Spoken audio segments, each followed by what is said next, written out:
पर कारखाना सिधुआ का ये पूरा मामला है। तस्वीरें आप तक पहुंच जा रहे हैं। साफ तौर पर आप देख सकते हैं कि कैसे यहाँ पर हालात बिल्कुल खराब हो चुके हैं। अस्पतालों की ये तस्वीरें और साफ तौर पर तस्वीरों को देख करके आप अंदाजा लगा सकते हैं कि स्वास्थ्य सेवाएं यहाँ पर कितनी बदहाल होंगी। ये सामुदायिक स्वास्थ्य केंद्र सिधुआ है।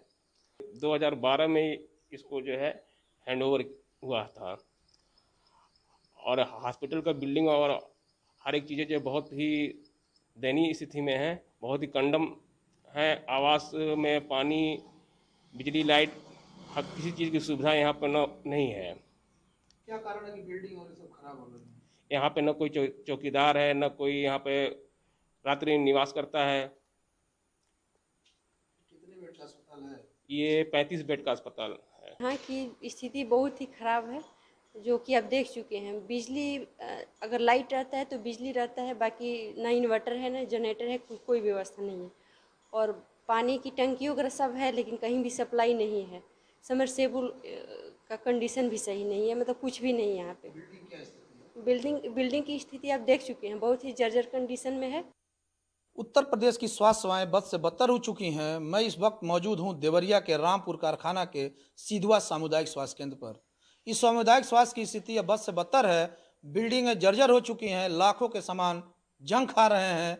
इस अस्पताल में ना तो शौचालय है, ना तो पानी है। बिल्डिंग अब खंडहर में तब्दील हो चुकी है और यहाँ के कर्मचारी डर के साए में नौकरी करने को मजबूर हैं। देवरिया से भारत समाचार के लिए मनीष मिश्रा। चलिए इसी खबर पर जानकारी के साथ देवरिया से मनीष एसएस झा हमारे साथ झांसी से और जितेंद्र फिरोजाबाद से हमारे संवाददाता जुड़े हैं। सबसे पहले रुख करेंगे देवरिया का। मनीष हमारे साथ हमारे संवाददाता हैं। मनीष, कहीं ना कहीं एक बहुत बड़ी लापरवाही साफ तौर पर देखने को मिली है। एक तरफ जहां पर कोरोना का संक्रमण ग्रामीण क्षेत्रों में लगातार बढ़ता ही जा रहा है, उस वजह और उसी बीच एक बड़ी लापरवाही साफ तौर पर देखी जा सकती है कि कैसे यहाँ पर गंदगी का अंबार अस्पतालों में लगा हो चुका है और जर्जर हालत में अस्पताल। आखिर क्या वजह है कि प्रशासन का कोई ध्यान इस ओर नहीं जा रहा है?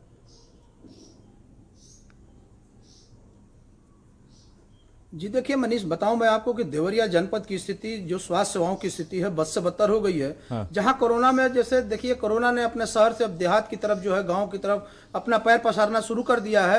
ये लाख दावे किए जा रहे हैं कि गांव में निगरानी समितियां काम कर रही हैं, लेकिन कहीं भी ये धरातल पर नहीं दिखाई दे रहा है। सारा हवाई काम हो रहा है। मैं आपको बताना चाहूंगा कि गाँव में भी स्थितियां अब ठीक नहीं है, लोग बीमार पड़ रहे हैं, लेकिन देवरिया में मौतों का सिलसिला अब कम हुआ है। मैं आपको बताना चाहूंगा कि देखिए देवरिया जिले में अस्पतालों की संख्या काफी है, लेकिन डॉक्टरों और यहाँ के कर्मचारियों की तमाम कमियां हैं। ये अस्पतालें बयां कर रही हैं कि किस तरह से यहाँ की स्वास्थ्य सुविधाएं होंगी। कई अस्पतालें खंडहर में तब्दील हो गई हैं, लाखों के सामान जंग खा रहे हैं। और देखिए बड़ी बड़ी बिल्डिंगें, करोड़ों की बिल्डिंगें किस तरह से खंडहर में तब्दील हो गई हैं। यहाँ के जो कर्मचारी हैं वो डर के साए में नौकरी करने को मजबूर है। साफ तौर से यहाँ के कर्मचारी करते हैं कि इस अस्पताल में मरीज तो कम आते हैं, लेकिन सांप ज्यादा निकलते हैं। मैं भय और डर के मारे हम लोग यहाँ पे नौकरी करते हैं। सबसे बड़ी बात मैं बताऊं आपको कि इस अस्पताल के अंदर जो है शौचालय नहीं है, पानी नहीं है। यहाँ किसी भी तरह से लोग काम चलाते हैं। तो ऐसे में आप कह सकते हैं कितनी बड़ी महामारी से देवरिया का स्वास्थ्य महकमा कैसे निपटारा कर पाएगा, जब इनका स्वास्थ्य विभाग के जो बिल्डिंग है, स्वास्थ्य विभाग है, यहाँ के कर्मचारी हैं, वो जब डर के साए में काम करेंगे और यहाँ की बिल्डिंगें और यहाँ के रख रखाव के कारण सारे सामान जब जंग खा जाएंगे। जी चलिए बिल्कुल। एसएस झा भी हमारे साथ हमारे संवाददाता झांसी से जुड़े हुए हैं। एसएस, आज झांसी के दौरे पर पहुंचने वाले सीएम योगी आदित्यनाथ, इसको लेकर के क्या कुछ तैयारियां हैं और क्या कुछ कार्यक्रम आज सीएम योगी आदित्यनाथ के झांसी में होने वाले, कौन कौन से ग्रामीण क्षेत्रों का आज दौरा करेंगे सीएम? देखिए, मैं आपको बता दूं, योगी नाथ जी 11 बजे करीब झांसी पहुंचेंगे। इसके बाद यहाँ सभागार जाएंगे। सभागार में जनप्रतिनिधियों से बातचीत करेंगे। लेकिन जिस तरह की निगरानी की बात करें, टीमों की बात करें, तो अभी 2-3 गांव का नाम आया है, तो वहां जा सकते हैं, लेकिन अभी कंफर्म नहीं हुआ है। लेकिन मुख्यमंत्री के आने से प्रशासन में हलचल मच गई है। तमाम अधिकारी मौजूद हैं, हर जगह तैयारियां हो रही हैं। लेकिन आपको बता दूं, जिस तरह की कोरोना की वजह से तमाम लोगों की मौत हो रही है, गांव देहात क्षेत्र में मौतें हो रही हैं। सो उप स्वास्थ्य केंद्र खुलते नहीं है, बंद पड़े हैं। किसी में भूसा भरा है, किसी में तबीला बना हुआ है, तमाम ऐसे हैं। लेकिन प्रशासन बड़े दावे कर रहा है कि हमारी टीमें जा रही हैं, लेकिन मौतों को आंकड़ा झांसी में बड़ा है। 14 लोगों की मौत हुई है, जबकि 68 अभी कोरोना कोष मिले हैं। लेकिन जिस तरह की बात करें तो प्रशासन दावे सब फेल हो रहे हैं। जी बिल्कुल, तो कहीं ना कहीं एक बहुत बड़ी लापरवाही साफ तौर पर देखने को मिली। इस वजह से लगातार संक्रमण ग्रामीण क्षेत्रों में फैलता ही जा रहा है। जितेंद्र भी हमारे साथ, हमारे संवाददाता फिरोजाबाद से जुड़ गए हैं। जितेंद्र, कहीं ना कहीं ग्रामीण क्षेत्रों में काफ़ी तेजी से संक्रमण बढ़ रहा है, कई लोगों की अब तक मौत हो चुकी है। वहीं यूपी सरकार की तरफ से एक बड़ा ऐलान किया गया, अब यूपी के सभी जिलों में 18+ के लोगों को वैक्सीनेट किया जाएगा। लेकिन कहीं ना कहीं ग्रामीण क्षेत्रों की बात की जाए तो एक बड़ी लापरवाही अभी भी उजागर हो रही है। कैसी तस्वीरें आप देख पा रहे हैं और जो फैसला लिया गया है, क्या लगता है कि धरातल पर उतर पाएगा और क्या इसके लिए तैयार है यहाँ पर स्वास्थ्य विभाग की टीमें? देखिए मनीष, सरकार दावे कर रही है, सरकार वादे कर रही है, लेकिन 18 साल से 44 के मध्य वाले युवाओं को वैक्सीनेशन की पूर्ति नहीं करा पा रही। फिरोजाबाद की बात की जाए, जिन सीएचसी का ऑनलाइन पोर्टल पर हवाला दिया गया वहां ताले लटके पड़े हुए हैं। अधिकारियों के विजिट की बात की जाए, अभी प्रभारी मंत्री आए थे, गिवान सैंपल यहाँ के नोडल अधिकारी हैं। यहाँ के जो स्थानीय अधिकारी हैं वो उन्हीं इलाकों में उनको घुमाते हैं जहाँ ऑल इनवॉल्व व्यवस्था दिखती है। जहाँ वास्तव में व्यवस्था खराब है वहाँ बैरियर लगा के डाइवर्ट कर दिया जाता है, लोगों को पहुंचने नहीं दिया जाता अधिकारियों मंत्री तक। 1-1 किलोमीटर पहले पुलिस तैनात कर दी जाती है। अगर कोई इसके खिलाफ आवाज उठाता है तो सीधे उसके खिलाफ मुकदमा दर्ज किया जाता है। ऐसी स्थिति पूरे प्रदेश में मैंने नहीं देखी कभी, और जो स्थिति बनी हुई है वो बद से बदतर है। भारत समाचार केवल ऐसा एक चैनल है जो विपक्ष की भूमिका निभा रहा है, जो काम विपक्ष की तमाम पार्टियों, सपा बसपा कांग्रेस को करना चाहिए था, मौन धारण किए हुए हैं। भारत समाचार अपनी जान पर जोखिम करके पत्रकार अपने खिलाफ मुकदमा दर्ज कराकर आवाज उठा रहे हैं। जनता भी समझ रही है, लेकिन आने वाले समय में इनको वो जवाब भी देने के लिए तैयार है, क्योंकि जो व्यवस्थाओं के लिए, जो सुधार के लिए इन्होंने वोट लिए थे, वो लोगों के लिए मौत साबित हो रही है। आए दिन मर रहे हैं। आज ब्लैक फंगस का केस फिरोजाबाद में पहला आया है। आगरा मंडल का ये दूसरा जिला है। आगरा में अभी जो केस आए थे उसके बाद फिरोजाबाद में पहला केस है। अस्पताल में उपचार न मिलने के कारण वो व्यक्ति उस महिला को आगरा के लिए रेफर करा ले गया। बाद में जांच आई, जांच के साथ साथ दवाई आई और वो दवाई स्टोर में रखी हुई है। अब नए मरीज की तलाश है। स्वास्थ्य विभाग के उन अधिकारियों को कहने में शर्म नहीं आती कि अब नए मरीज के लिए इस दवा का उपयोग करेंगे। मनीष, तो बड़ी स्थिति खराब है। रोना आता है इस सरकार पर, यहाँ की प्रशासनिक व्यवस्थाओं पर, यहाँ के अधिकारियों पर और मौन धारण करे दृष्टांत की तरह बैठे जनप्रतिनिधियों पर। बिल्कुल, ऐसा कहीं ना कहीं एक ही समस्या यहाँ पर ग्रामीण क्षेत्रों से निकल करके सामने आ रही है कि कहीं ना कहीं यहाँ पर अधिकारी और जो स्वास्थ्य विभाग है उनकी लगातार लापरवाही देखने को मिल रही है। झांसी की बात की जाए, आज सीएम योगी आदित्यनाथ दौरे पर है। सीएम के दौरे के बाद क्या लगता है, तस्वीरें बदलेंगी, लापरवाहियां कम होंगी? देखिए, मैं आपको बता दूं कि सीएम के आने की खबर से सारे अधिकारी चेतन हो गए हैं, लेकिन आपको बता दूं जिस तरीके से अधिकारियों की बात करें, तमाम गांव का दौरा जो कर रहे हैं हर रोज की तरह देख रहे हैं। अब चिन्हित कोई गांव ऐसा दिखा देंगे जहां पर ठीक ठाक रहेगा, लेकिन आपको बता दें झांसी में तमाम ऐसे गांव हैं जहां पर तमाम खांसी, बुखार, जुकाम से लोग पीड़ित हैं। इन तक निगरानी टीम नहीं पहुंच रही है, लेकिन मुख्यमंत्री आज 11 बजे पहुंचेंगे। 3 घंटे झांसी में रहेंगे और 3 घंटे के बीच में सभी लोगों से बात करें, प्रेस वार्ता भी करेंगे। लेकिन यहाँ की बात करें तो झांसी की चारों विधायक नाराज हैं या प्रशासन से, उनकी शिकायत भी कर सकते हैं। जी बिल्कुल मनीष, अगर देवरिया की बात की जाए, ग्रामीण क्षेत्रों की बात की जाए, यहाँ पर कैसे हालात बने हुए हैं? क्या लोगों को सही तरीके से इलाज मिल पा रहा है या फिर लगातार यहाँ पर भी लापरवाही बढ़ती जा रही है?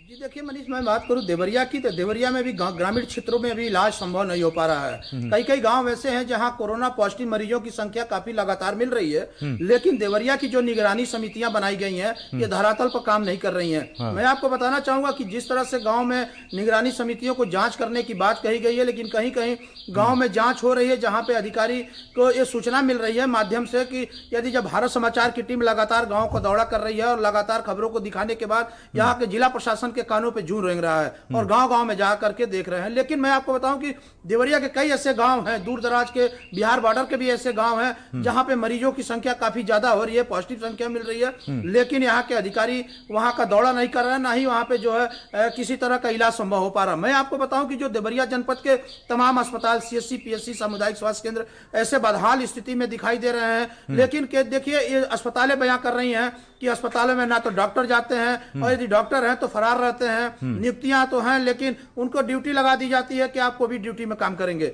लेकिन मैं आपको बताऊं कि फार्मासिस्ट और वार्ड बॉय के सहारे कई अस्पताल चलते हैं, कई अस्पतालों में ताला लटके हुए हैं। लेकिन ऐसे में आप कह सकते हैं कि ग्रामीण क्षेत्रों में ये जो स्वास्थ्य विभाग के कर्मचारी, अधिकारी और जो बड़े बड़े अफसर ये लोग हैं जो बैठ के अपने घरों में निगरानियां कर रहे हैं, ऐसे लोगों को बाहर जाकर देखना चाहिए कि क्या स्थिति है ग्रामीण क्षेत्रों की। लेकिन ये दावे करते हैं कि मैं इलाज कर रहा हूं, लेकिन इलाज संभव नहीं हो पा रहा है। गांव में लोग अभी भी परेशान दिखाई दे रहे हैं। सबसे बड़ी मैं बात बताऊं कि गांव में सबसे ज्यादा गंदगी का अंबार दिखाई दे रहा है। गांव-गांव में गंदगियां हैं, लेकिन जो सफाई कर्मी है वो कई गांव में जाते ही नहीं है, घर बैठे वेतन लेते हैं। ऐसे में ये समाचार, भारत समाचार भी आग्रह करता है कि गांव-गांव की सैनिटाइजेशन का काम कराया जाए, वहां सफाई का काम कराया जाए, जिससे महामारी कम फैल सके। जी बिल्कुल। गोंडा से हमारे साथ राजेश तिवारी भी जुड़ गए। राजेश, अगर गोंडा की बात की जाए, जैसा कि हमारे बाकी संवाददाताओं ने बताया, रिपोर्टर्स ने बताया, कहीं ना कहीं एक बहुत बड़ी लापरवाही साफ तौर पर देखने को मिल रही है। सरकार की तरफ से एक्शन लिया गया है, समितियां बनाई गई हैं और स्वास्थ्य विभाग को भी निर्देशित किया गया है कि गांव-गांव टीम पहुंचे और यहां पर जायजा। लेकिन कहीं ना कहीं एक बहुत बड़ी लापरवाही लगातार की जा रही है। क्या आपने यहाँ पर आला अधिकारियों से बात करने की कोशिश की? क्या कुछ सफाई उनकी तरफ से दी गई है? देखिए, सफाई लगातार दी जा रही है, सफाई व्हाट्सएप पे दी जा रही है, सफाई फेसबुक पे दी जा रही है, सफाई जितने भी सोशल मीडिया पे हैं प्लेटफॉर्म है उन सब पे दी जा रही है। लेकिन सबसे बड़ी बात यह है कि जो गलतियां शुरू से होती आई वो आज भी लगातार जारी है। उसका कारण यह है कि ओपीडी बंद होने के बाद जिस तरह से मरीजों की मौत हुई, जो नॉर्मल मरीज थे, जो कोरोना के पेशेंट नहीं थे, उनकी मौत हुई, ये कहीं ना कहीं बहुत बड़ा सवाल है। जिन लोगों की जान हम बचा सकते थे, हम उनकी जान बचा नहीं पाए, ये सबसे बड़ा सवाल है। उसका कारण ये है कि आज की तारीख में गोंडा हॉस्पिटल के अंदर 1200 ऐसे ऑपरेशन हैं जो पेंडिंग चल रहे हैं। इसमें हार्निया के ऑपरेशन है, हाइड्रोसील का ऑपरेशन है, पथरी का ऑपरेशन है, मोतियाबिंद का ऑपरेशन है, आंख के नॉर्मल ऑपरेशन है। ऐसे 1200 ऑपरेशन है जो टाल दिए गए खाली इस कोरोना काल की वजह से। इसके अलावा जो ओपीडी में 1500 ओपीडी डेली जिला मुख्यालय पे होती थी, इसके अलावा 16 सीएससी पे जो ओपीडी होती थी 500-700 की, वो और ये कुल मिला करके करीब 5000 लोगों की जो ओपीडी होती थी, ये ना कहीं टाली गई। इसकी वजह से जो मरीजों की संख्या है वो लगातार बढ़ती चली गई, और वो मरीज जब कहीं इलाज नहीं करा पाए तो झोला छाप के पास गए। हालांकि जिन झोला छापों ने उनकी जान बचाई वो तो बचाई, इसके अलावा लेकिन अस्पताल में उनको, जो सरकारी अस्पताल है, जो पूरा सिस्टम है, ये इलाज दे पाने में पूरी तरीके से नकारा साबित रहा है। चाहे वो सीएमएस के स्तर से रहा हो, चाहे सीएमओ के स्तर से रहा हो, क्योंकि जब इलाज नहीं मिला तो लोगों की मौत उनके घर पे ही होने लगी। बाद में क्योंकि कोरोना से मौतें जो है वो मुश्किल से 30 से 35% हुई हैं, लेकिन जो 65% मौतें हुई हैं ये अन्य बीमारियों से हुई हैं जिसपे कंट्रोलिंग नहीं किया जा सका, और ये पूरी तरीके से स्वास्थ्य विभाग का फेल्योर रहा, जो इसको रोक पाने में पूरी तरीके से असमर्थ रहा। और इसमें कहीं भी किसी प्रकार का कोई पहल ना तो स्वास्थ्य विभाग की तरफ से की गई, ना जिला प्रशासन की ओर से की गई, ना ही सरकार की ओर से की गई, क्योंकि 4 साल तक उसको लगातार यहाँ पे राज करने का मौका मिला, लेकिन इन 4 सालों में उसने कोई भी ऐसा सिस्टम डेवलप नहीं किया। निगरानी समितियां तो गांव में पहले से भी थी, पैरामेडिकल स्टाफ तो गांव में पहले से भी थे, लेकिन इन लोगों ने किया क्या? आशा बहुओं का पूरा एक सिस्टम है, आंगनबाड़ियों का पूरा एक सिस्टम है जो कि स्वास्थ्य विभाग के लिए काम करता है, लेकिन क्या किया उन्होंने? कुछ नहीं किया। उसका नतीजा ये हुआ कि गांवों में बीमारों की संख्या आज भी उतनी ही ज्यादा है और लोग मर रहे हैं, तिल करके मर रहे हैं, लेकिन इलाज उनको नहीं मिल पा रहा है। ऑक्सीजन से पता नहीं कितने लोग काल कलवित हो गए, डेली 40 से 45 मौतें हुई, उसको किसी ने नहीं देखा। अब ये क्या कर रहे हैं? अब ये करेंगे क्या? क्योंकि होता क्या है कि जब वही कहावत है कि जब चिड़िया चुग गई खेत तब क्या किया जाए, बिल्कुल वो वाली कहानी है। जी बिल्कुल। तो कहीं ना कहीं ग्रामीण क्षेत्रों में लगातार कोरोना के केसेस बढ़ते ही जा रहे हैं। जितेंद्र, भारत समाचार की टीम लगातार ग्रामीण क्षेत्रों में पहुंच रही है, जायजा ले रही है। फिरोजाबाद के ग्रामीण क्षेत्रों में जब आप पहुंचे तो कैसे हालात आपने देखे और ग्रामीणों से क्या आपने बात करने की कोशिश की? क्या कुछ कहना है उनका? कितनी दिक्कतों का सामना उनको करना पड़ रहा है? बद से बदतर स्थिति है मनीष फिरोजाबाद के तमाम ग्रामीण इलाकों में। ऐसे ग्रामीण इलाके हैं जहां जांच के लिए टीम नहीं पहुंची, वायरल की या फिर संक्रमित की सूचना पर वहां दवाइयां बंटनी थी वो नहीं पहुंची। कोई भी निगरानी समिति, जिस तरह अब बात की जा रही है, सरकार का जब डंडा हुआ है तब ये निगरानी समितियां जिला प्रशासन और स्वास्थ्य विभाग के अधिकारी तय कर रहे हैं। उन समितियों ने आज तक कोई काम नहीं किया। गठित होने के बावजूद भी अब कौन सा उन्होंने स्पेशल काम कर दिया है? सब वही स्थिति बनी है। बार बार मैं बता रहा हूं कि अधिकारियों को वही बताया जाता है जो ऑल इज वेल दिखता है, नेताओं को वही बताया जाता है जो ऑल इज वेल दिखता है।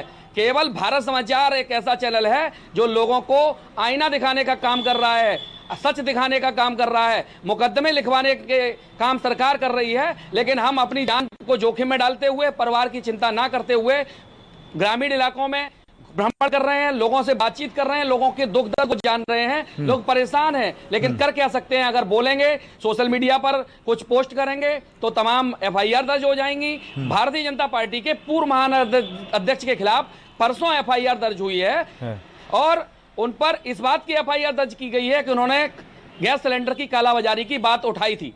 तो इस तरह का हालात फिरोजाबाद का है, जिससे कहेंगे वो सुनता नहीं है, अंधे कानून की तरह लोग बैठे हुए हैं। मनीष, केवल और केवल बस एक ही स्थिति है कि अंधा बांटे रेवड़ी फिर घर को दे। ये स्थिति पूरे फिरोजाबाद की देखी जा रही है, पूरे उत्तर प्रदेश में है। सरकार मौन व्रत धारण किए हुए है, नेता अपनी अपनी चला रहे हैं। ये स्थिति से लोग परेशान हैं, लोगों की मौतें हो रही हैं, लोगों को इलाज नहीं मिल रहा, लोग परेशान हैं। बिल्कुल राजेश, कहीं ना कहीं गोंडा में लगातार ग्रामीण अंचलों में कोरोना के केसेस बढ़ते ही जा रहे हैं। एक बड़ी खबर यहां पर सामने आई है कि यहां पर 7 और लोगों की कोरोना की वजह से मौत हो गई है। तो कहीं ना कहीं एक बहुत बड़ी लापरवाही देखने को मिल रही है। 10,000 से ज्यादा पॉजिटिव लोग अब तक सामने आ चुके हैं। तो कहीं ना कहीं स्वास्थ्य विभाग की भी एक बहुत बड़ी लापरवाही साफ तौर पर उजागर हुई है गोंडा में, क्योंकि ये कर्नलगंज का एक पांडे चौरा गांव पड़ता है, जिसका एक पुरवा है मगराइच पुरवा। यहाँ पे एक परिवार है जिसके सिर से माँ बाप का साया उठ चुका है। इसका कारण ये है कि बाप की मौत पहले हो गई थी और माँ की भी कोरोना से मौत हो गई। 6 बच्चों का ये पूरा परिवार है जो पूरी तरीके से समय अनाथ हो चुका है। इसके अलावा गाँव में भी कई लोग बीमार चल रहे हैं। तो इस तरह के हालात एक गांव के नहीं है, ऐसे कम से कम नहीं कुछ अगर देखा जाए तो कम से कम 10 दर्जन से ऊपर ऐसे गांव हैं, 120 से ऊपर ऐसे गांव हैं जहां पे इस तरह के हालात हैं, लोगों की मौतें हुई हैं। एक किसी परिवार का पूरा सुपड़ा साफ हो गया है, कोई तर्पण करने वाला नहीं बचा है। इस तरह की हालात यहाँ पे गोंडा में। उसका सबसे बड़ा कारण ये रहा कि जो इलाज था वो मिला नहीं इस समय से, और इसके बाद फिर लोगों की मौत होती गई उससे। और जो लोग अपने घरों में थे, होम क्वारंटाइन थे, उनके पास सिर्फ और सिर्फ एक चारा था कि वो झोला छाप से इलाज कराएं, क्योंकि अस्पताल में अब आप ये बताइए कि आज की तारीख में 160 बेड का कोविड हॉस्पिटल है गोंडा का, लेकिन जो भर्ती होने वाले मरीज हैं उनकी संख्या मात्र केवल 40 है। 120 बेड खाली चल रहे हैं। इसी तरह जिला अस्पताल के 176 बेड के अस्पताल में जो ऑक्सीजन बेडों की संख्या खाली बताई जा रही है, वो भी करीब 110 बेडों की संख्या खाली बताई जा रही है। तो लोगों को इतबार नहीं रहा सिस्टम पे। लोगों को इसलिए इतबार नहीं रहा क्योंकि जब वो अस्पताल गए इलाज कराने के लिए तो उनकी अथियां निकली वहां से, और ये संदेश गांव में बहुत तेजी से फैला, क्योंकि सिस्टम जो था पूरी तरीके से फेल्योर हो गया था। सीएससी पीएससी में कहीं कोई इलाज नहीं मिला, केवल लाल पीली नीली दवाई लेकर के लोग बैठे हैं, वही आपको पकड़ा देंगे। वो क्या इफेक्ट करेगी, क्या साइड इफेक्ट करेगी, इसका भी कोई पता नहीं है, आपको देखा नहीं जाएगा। आप जाएंगे बताएंगे बुखार है, सर्दी जुकाम है, वो जो गोलियां होती हैं वही दे देते हैं। इसके बाद फिर ये भी जानने की कोशिश नहीं करते कि इसके क्या दिक्कत है, क्या हो रहा है इसको। तो इस तरह से जो मौतें हुई उसको लोगों ने अपने दिमाग पे बैठा लिया, और ये कहीं ना कहीं उनके मन के अंदर ये बैठ गया है पूरी तरीके से कि जो सिस्टम है, हेल्थ का सिस्टम है, ये पूरी तरीके से नकारा हो चुका है, निकम्मा हो चुका है। इस वजह से अस्पताल भी अगर जाएंगे तो वहां भी मौत होनी है और घर में भी मौत होनी है, तो क्यों ना अपने परिवार के बीच में मौत को गले लगाया जाए, अस्पताल ना जाया जाए। तो ये लोगों की मेंटेलिटी बन गई है, लोगों की सोच हो गई है। आज की तारीख में लगातार जिलाधिकारी दौरा कर रहे हैं। हालांकि जिलाधिकारी मार्कंडे शाही ने अच्छा काम यहाँ पे किया। उसका कारण ये रहा कि उन्होंने सारी सीएससी को टाइट किया, सारे पीएससी को टाइट किया, सारी निगरानी समितियों के साथ बैठक की, सारे जितने सांसद विधायक नेता थे उनके साथ बैठक की। लेकिन उनकी पहल तो देखने को मिली, लेकिन बाकी लोगों की कोई पहल अभी तक देखने को सामने नहीं आई है। बस केवल बैठे बैठे केवल घोषणाएं की जाती हैं, इसके अलावा धरातल पर कुछ नहीं। बिल्कुल। चलो, आप सभी लोग नजर बना रखें, आप सभी से अपडेट लेते रहेंगे। फिलहाल तमाम जानकारी के लिए आप सभी का बहुत बहुत धन्यवाद। और अब